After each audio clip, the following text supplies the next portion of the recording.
We're covering a lot of ground when it comes to Bubble app security. Now let's talk about files, because Bubble acts as a file host in many cases. For example, let's go ahead and go on to our index page and add in an image.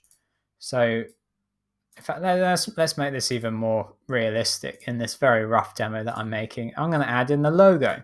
So here we go. And now I'm going to drag in an image.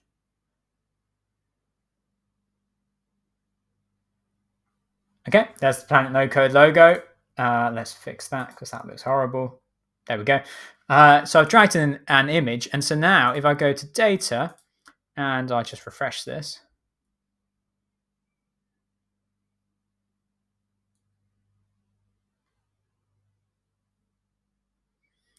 okay, that image is there and it is hosted on the storage that Bubble has given me as part of my Bubble plan. Now, if I were to just click on the link here, I am actually taken to the direct location where on the server the image is hosted. And if you know anything about web design, when you present an image on the page, you just say, here's where the image is stored. But this has some serious considerations when you're dealing with files, particularly files that may contain private or privacy related data. Again, it depends on what part of the world you're in. I can speak from a position of being in Europe and thinking about GDPR, which is that even something with someone's first name, let alone their address, email address, that is considered protected data. So where am I going with this? Well, let's go back into, say, our dashboard. And then let's add in the file uploader.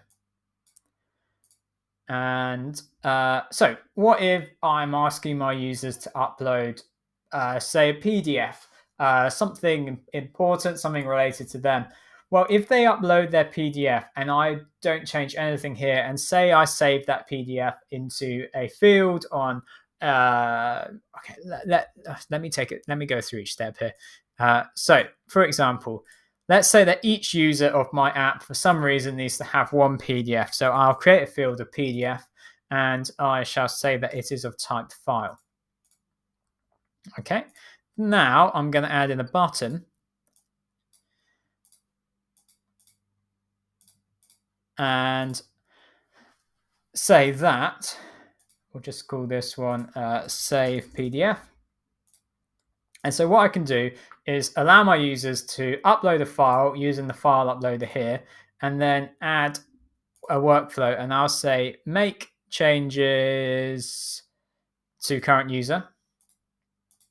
And then I'll say that PDF equals the file uploader value, because that's the file.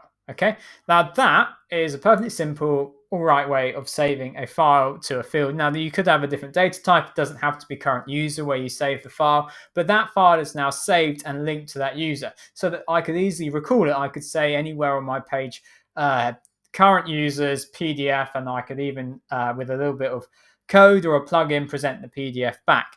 Now, the issue is that PDF protected? The short answer is no, it isn't, because it's going to appear in the file manager and it will appear in the list of files here. Firstly, a consideration is that it's accessible to me as the Bubble app creator, as the editor in here. Secondly, it will behave the same way as the image, which is that if someone knows the direct link where it is actually hosted on the server, and they were to get that link or guess that link, then they would get access to the file. That is the obfuscation. Now, it is up to you to determine whether obfuscation is good enough or whether it actually needs to be protected. Because to protect it, we would need to do something like this. So we would say make this file private, and then we would attach this file to current user. And so that means that if someone can access current user data, so me as the current user, I can access my current user data because we set up the privacy rules in the previous video, and view attached files. Then now if someone uploads it, as long as this rule applies, they access the file. But if I was to share that URL with someone else and they weren't logged in and they weren't logged into my account, they would not be able to access it. They'd get a "you can't access this file" warning.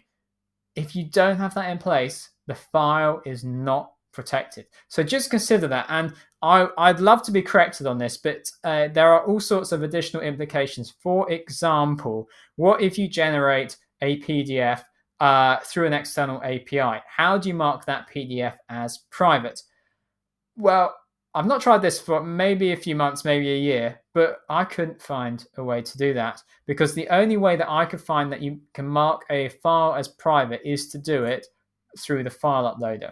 So just consider that limitation. If I'm wrong, leave a comment, point me to a place in the forum where someone solved this. But last time I checked out, I could not find a way that if you were to get a file from anywhere else, bring it into your Bubble app, you can't make it private unless it goes through the file uploader like here.